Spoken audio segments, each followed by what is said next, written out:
Assalamualaikum warahmatullahi wabarakatuh. Perkenalkan, kami dari kelompok 5 ingin mempresentasikan hasil diskusi kami mengenai metodologi audit sektor publik, pengumpulan data dan analisis data. Dosen pengampu yaitu Bapak Jaka Darmawan, SEAK, MAK, CPAI. Baiklah, saya sendiri Nadira Uli Aprilia bersama teman saya yaitu Ayu Retno, Krisna Rika Melinda, Laila Tulasana, dan Michelle Fathari. Baiklah, pertama-tama akan dijelaskan oleh Ayu Retno. Kepada Ayu Retno dipersilahkan. Saya Ayu Retno Fitriani akan menjelaskan materi di slide pertama. Seperti yang kita lihat pada buku audit sektor publik pada halaman 141, BPK mencanangkan e-audit untuk meningkatkan transparansi audit. Pemanfaatan teknologi informasi telah menjadi suatu kebutuhan dalam pengelolaan dan pelaksanaan pelayanan di sektor publik. Hal tersebut dapat dilihat dari semakin luasnya penggunaan teknologi informasi pada unit-unit pemerintah dan BUMN atau BUMD. BPK RI telah mengembangkan e-BPK. Dengan pengembangan e-BPK, BPK RI telah mempunyai database terkait pemeriksaan. Untuk lebih mengefektifkan database tersebut, perlu dilingkan dengan database yang ada pada pihak audit. Link antara database BPK RI dan audit dapat digunakan setidaknya untuk mengambil data maupun tinjauan atas aplikasi yang dimiliki oleh audit. Mengacu pada kebijakan Badan periode 2009 sampai 2014 dan rencana strategi BPK pada tahun 2011 sampai 2015, BPK mencanangkan pembangunan sebuah sistem yang akan mengubah paradigma terkait pemeriksaan dari suatu keharusan menjadi suatu kebutuhan. Hal ini telah digariskan secara jelas oleh Ketua BPK RI dan telah disampaikan dalam rapat koordinasi pelaksana BPK tahun 2010 untuk menjadi sebuah konsep e-audit yang link dan match dengan entitas pemeriksaan BPK RI yang kemudian disebut sebagai sinergi BPK. Dalam pertemuan antara Presiden dan Ketua Lembaga Negara Pimpinan Kementerian pada tanggal 21 Januari 2010, telah dinyatakan oleh Presiden RI bahwa dengan tersedianya sistem e-audit, maka sejak dini sudah dicek, ditelusuri, tracking apakah ada hal-hal yang tidak wajar dalam penggunaan ataupun pertanggungjawaban keuangan. Dengan konsep e-audit, diharapkan dapat memberikan nilai tambah bagi pihak BPK RI maupun pihak audit. Bagi BPK RI, implementasi e-audit akan mengefektifkan proses pemeriksaan oleh BPK RI. Dalam rangka implementasi e-audit, walaupun BPK RI memiliki kewenangan yang luas dalam mengakses data dari audit khususnya terkait dengan kegiatan pemeriksaan, BPK RI tetap memandang perlunya ditandatanganinya suatu nota kesepahaman antara BPK RI dengan pihak audit agar memperjelas mekanisme perolehan dan pemanfaatan, agar dapat menjamin kerahasiaan data dan meminimalkan risiko penggunaan data oleh pihak yang tidak berwenang. Teori metodologi audit sektor publik. Perkembangan pembuatan program audit. Dalam pembuatan program audit sektor publik mengalami perkembangan dari masa ke masa, dari audit keuangan sektor publik atau audit atas saldo, audit kinerja keuangan sektor publik, atau audit atas penggunaan akun, hingga audit kinerja program atau audit atas program yang menggunakan akun. Baiklah, selanjutnya akan saya jelaskan mengenai macam-macam program audit. Saya Nadira Uli Aprilia dengan NPM 1812120153. Di sini ada macam-macam program audit. Yang pertama ada audit laporan keuangan atau financial statement audit. Adalah kegiatan memperoleh dan mengevaluasi bukti tentang laporan-laporan entitas dengan maksud agar dapat memberikan pendapat apakah laporan tersebut telah disajikan secara wajar sesuai dengan kriteria yang telah ditetapkan, yaitu prinsip-prinsip akuntansi yang berlaku umum. Yang kedua ada audit kinerja keuangan adalah pengkajian atas setiap bagian organisasi terhadap prosedur operasi standar dan metode yang diterapkan suatu organisasi dengan tujuan untuk mengevaluasi efisiensi, efektivitas, dan keekonomisan. Contoh audit atas pengelolaan akun yaitu ada pertama audit operasional dana dekonsentrasi, kedua audit operasional bidang pendidikan dan manajemen pendidikan, ketiga audit operasional atas pengelolaan PNBP, empat audit operasional bantuan raskin, kelima monitoring pelaksanaan prioritas pembangunan, dan terakhir yang keenam ada optimalisasi penerimaan negara.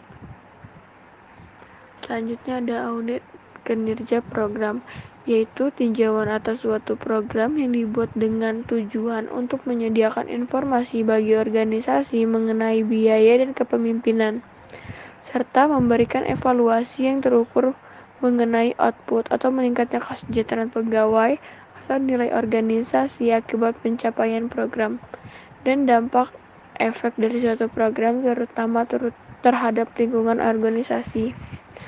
Contoh audit atas program yang menggunakan akun ialah 1. Audit program keluarga berencana, 2. Audit keberhasilan peningkatan ketersediaan obat publik, 3. Audit keberhasilan PNPM Mandiri, 4. Audit program BOS, 5. Audit program wajar Dikdas, dan terakhir 6. Ada audit ketahanan pangan. Selanjutnya ada sistem program audit sektor publik. Yang pertama yaitu ada audit atas saldo. Audit keuangan adalah audit terhadap laporan keuangan suatu entitas yang akan menghasilkan pendapat pihak ketiga mengenai relevansi, akurasi, dan kelengkapan laporan-laporan tersebut.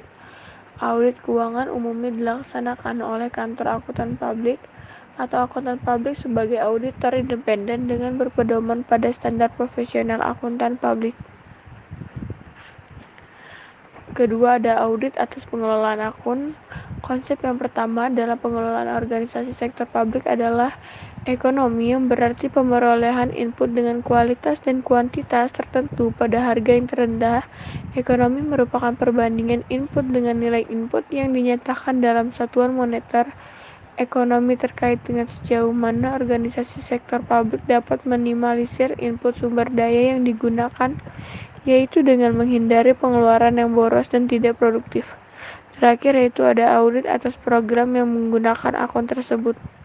Konsep yang ketiga dalam pengelolaan organisasi sektor publik adalah efektivitas. Efektivitas berarti tingkat pencapaian hasil program dengan target yang ditetapkan. Efektivitas merupakan perbandingan antara outcome dengan output. Outcome seringkali dikaitkan dengan tujuan atau target yang hendak dicapai. Jadi dapat dikatakan bahwa efektivitas berkaitan dengan pencapaian tujuan. Baiklah, selanjutnya akan dijelaskan oleh Krisna Reka Melinda. Saya persilahkan. Baiklah, selanjutnya saya akan menjelaskan siklus metodologi audit sektor publik. Yang pertama ada siklus pengumpulan data. Di dalam siklus pengumpulan data, ada beberapa cara yang akan kita gunakan. Yang pertama ada wawancara atau interview, yang tujuannya adalah mendapatkan informasi di mana sang pewawancara memberikan pertanyaan-pertanyaan yang akan dijawab oleh seorang yang diwawancarai. Di tahap wawancara, kita memiliki 3 struktur utama, yaitu pertama tahap pembukaan, kedua tahap isi wawancara, dan yang ketiga penutup atau tahap final. Hal-hal yang perlu kita perhatikan saat proses wawancara yaitu pertama, pertanyaan pembukaan. Auditor hendaknya memulainya dengan pokok pembahasan yang ringan dan santai guna membangun kedekatan dengan audien atau orang yang kita wawancarai. Yang kedua, ada gaya bicara. Hendaknya gaya bicara saat proses wawancara bersifat lugas dan tidak berbelit-belit, sehingga waktu bisa berjalan efisien dan auditan tidak merasa bingung. Yang ketiga ada nada dan irama. Nada atau intonasi suara yang dihasilkan auditor hendaknya tidak tinggi atau terlalu keras, atau juga tidak terlalu rendah. Selanjutnya, ada sikap pewawancara, yaitu idealnya dapat menimbulkan suasana keakraban, suasana bebas, dan tidak kaku. Selanjutnya, ada uraian dengan kata-kata sendiri. Auditor harus menyampaikan pertanyaan yang kemungkinan tidak membingungkan bagi si auditan. Selanjutnya ada mengendalikan panggilan atau probing.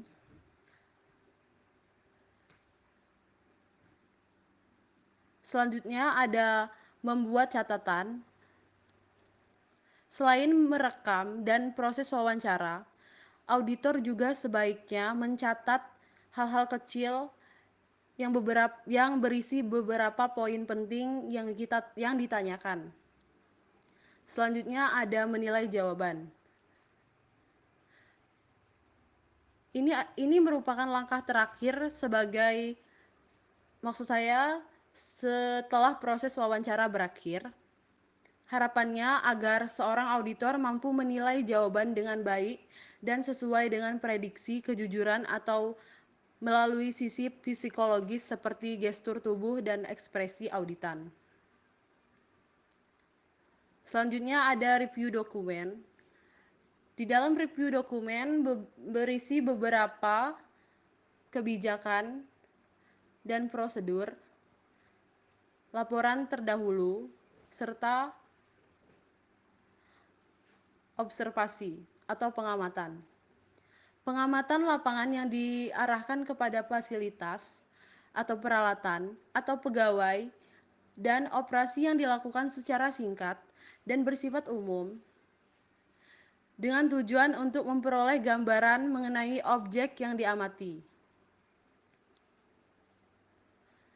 Yang perlu kita perhatikan atau selaku auditor yaitu pertama, aktivitas yang tidak biasa, kedua, indikasi inefisiensi, ketiga, fasilitas yang tidak digunakan, keempat, sikap pegawai terhadap pekerjaannya, kelima, hubungan antara pegawai dengan manajemen, selanjutnya pegawai yang menganggur, dan yang terakhir indikasi buruknya pemeliharaan peralatan dan fasilitas. Selanjutnya ada tinjauan atas kegiatan tertentu secara bertahap dari awal sampai akhir. Ada beberapa sifat kompleks yang harus kita gunakan untuk mengetahui secara komprehensif, yaitu pertama, bagaimana program yang dilaksanakan, kedua, manfaat dari proses tersebut, ketiga, hasil dari proses dalam kerangka mencapai tujuan organisasi, dan yang terakhir, kelakuan dan kelemahan pengendalian. Selanjutnya akan dijelaskan oleh teman saya. Perkenalkan, saya Lailatul Hasanah, NPM 1812120077. Saya akan menjelaskan tentang siklus analis data. Perbedaan yang diamati dikategorikan sebagai koreksi atau kesalahan dengan kesalahan yang telah diklasifikasikan menurut signifikasi mereka. Temuan audit kemudian disusun dan dilaporkan kepada auditor yang relevan dari masing-masing entitas pelapor untuk konfirmasi sebelum representasi dengan manajemen pelaporan entitas. Kesalahan diklarifikasikan berdasarkan jenis seperti numerik, teks, penghilangan halaman, dan presentasi atau format, dan dianggap signifikan di mana informasi tidak benar atau memiliki potensi untuk membingungkan pembaca. Kemudian ada teknik metodologi audit sektor publik.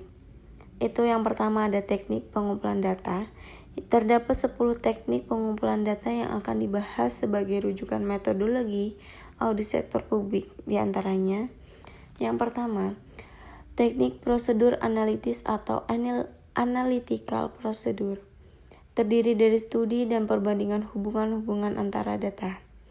Prosedur ini termasuk perhitungan, dan penggunaan risiko sederhana, analisis vertikal atau item-item yang sejenis, perbandingan jumlah dengan data historis atau budget.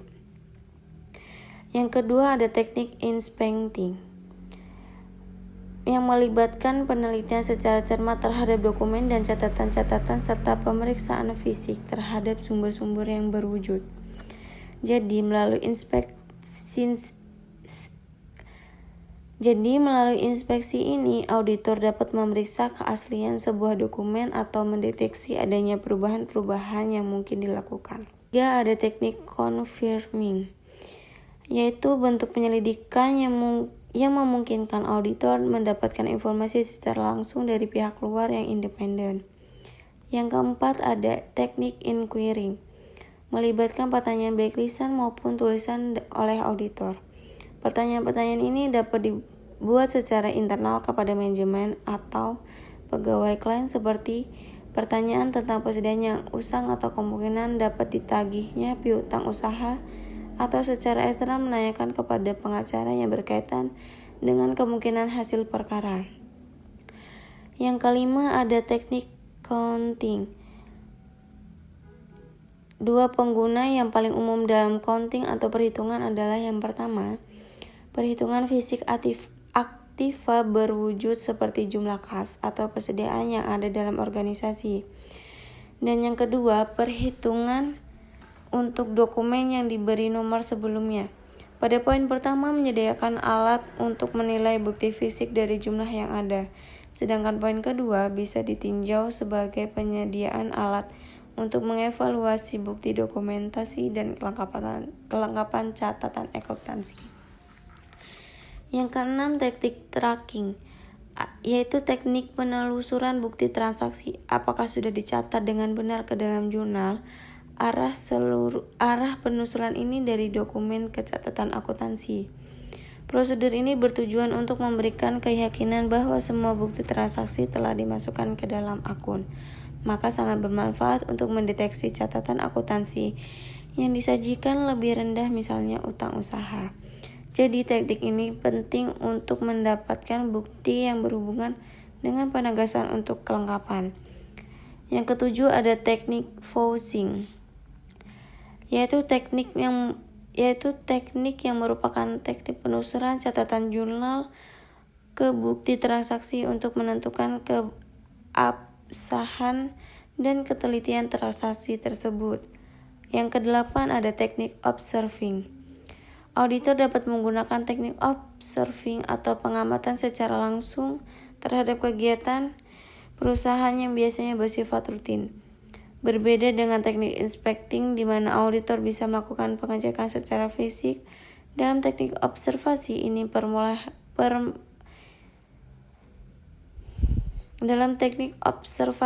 pemerolehan informasi hanya dapat dilakukan melalui pengamatan saja. Yang kesembilan ada teknik reperforming atau penyajian kembali, berarti dalam hal ini auditor melakukan penghitungan ulang dan rekonsiliasi yang telah dibuat oleh klien. Komputer Assisted Audit Teknik. Pada beberapa perusahaan yang sudah menggunakan sistem IT sebagai basis pencatatan kegiatan usahanya, maka auditor dapat menggunakan teknik CAAT ini sebagai alat bantu pekerjaan auditnya. Misalnya, auditor dapat menggunakan perangkat lunak untuk melaksanakan perhitungan dan perbandingan yang digunakan pada prosedur analitis, memilih sampel piutang untuk konfirmasi, melaksanakan perhitungan kembali, berbagai macam perhitungan. Perkenalkan, saya Mesya Fatahari dengan NPM 1812120129. Di sini saya akan menjelaskan tentang teknik analisis data. Dalam metodologi program audit sektor publik terdapat dua macam teknik analisis data, di antaranya yaitu yang pertama, kuantitatif. Tujuan dari penelitian kuantitatif adalah guna mengembangkan dan menggunakan model-model matematis, teori-teori, dan hipotesis yang dikaitkan dan mempunyai kejelasan unsur.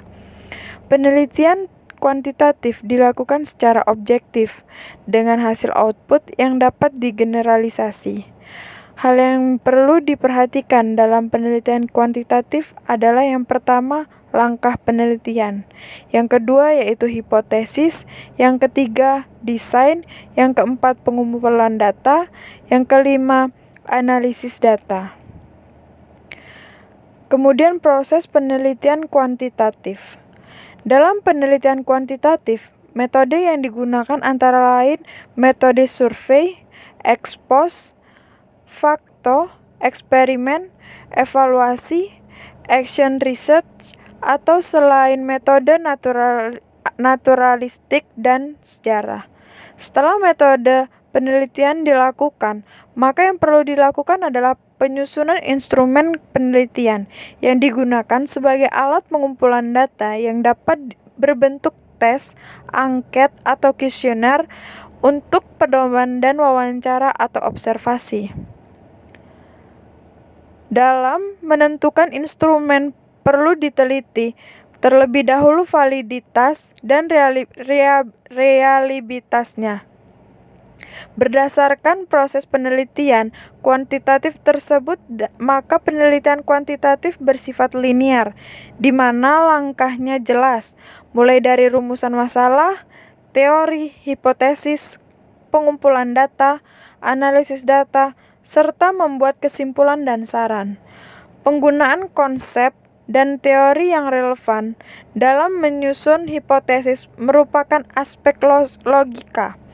Sedangkan untuk pemilihan metode penelitian, menyusun instrumen, mengumpulkan data, dan analisisnya adalah aspek metodologi untuk memverifikasi hipotesis yang diajukan. Kemudian yang kedua adalah kualitatif. Pendekatan kualitatif menurut Creswell tahun 1998 adalah sesuatu proses penelitian dan pemahaman berdasarkan pada metodologi yang menyelidiki suatu fenomena sosional. Dan metodologi kualitatif merupakan prosedur penelitian yang menghasilkan data deskriptif berupa kata-kata tertulis maupun lisan dari orang-orang dan perilaku yang diamati. Penelitian ini bersifat subjektif, lebih menekankan pada makna dan terikat nilai. Penilaian kualitatif digunakan juga masalah belum jelas, belum mengetahui makna yang tersembunyi, untuk memahami interaksi sosial, untuk mengembangkan teori, untuk memastikan kebenaran data, dan meneliti sejarah perkembangannya. Kemudian ada jenis-jenis penelitian kualitatif, antara lain yang pertama ada biografi, yang kedua ada fenomenologi, yang ketiga adalah grand theory, kemudian slide selanjutnya yaitu kesimpulan. Kesimpulan yang dapat disimpulkan yaitu dalam pelaksanaan audit sektor publik ada beberapa metodologi penelitian yang perlu dikuasai oleh seorang auditor, baik dalam audit laporan keuangan, audit kinerja keuangan, maupun audit kinerja program. Metodologi ini meliputi pengumpulan data dan cara untuk menganalisis data sehingga menghasilkan output, opini, atau penilaian kewajaran terhadap entitas yang bersangkutan. Teknik tersebut disesuaikan dengan kebutuhan di lapangan sehingga efektif dilakukan dan tepat sasaran. Penting bagi seorang auditor selama menjalankan tahapan ini adalah kepekaan untuk membangun kedekatan dengan klien, namun juga dituntut untuk cermat, kreatif, dan menjaga skeptisisme profesionalnya. Kemudian saran yang dapat diberikan yaitu beberapa hal yang dapat disarankan dari makalah ini adalah yang pertama, dalam teknik pengumpulan data melalui wawancara, Hendaknya seseorang auditor tetap menjaga kehangatan suasana dengan auditan agar proses wawancara berjalan dengan lancar. Menggunakan satu jenis model penelitian yang utama, apakah kuantitatif atau kualitatif, agar memiliki satu paradigma yang jelas sehingga memiliki bobot penilaian yang jelas pula. Sekian presentasi yang dapat kami sampaikan, kurang lebihnya mohon maaf. Sekian hasil presentasi kami. Jika kami ada kesalahan, kami mohon maaf. Wabillahi taufiq walhidayah. Wassalamualaikum warahmatullahi wabarakatuh.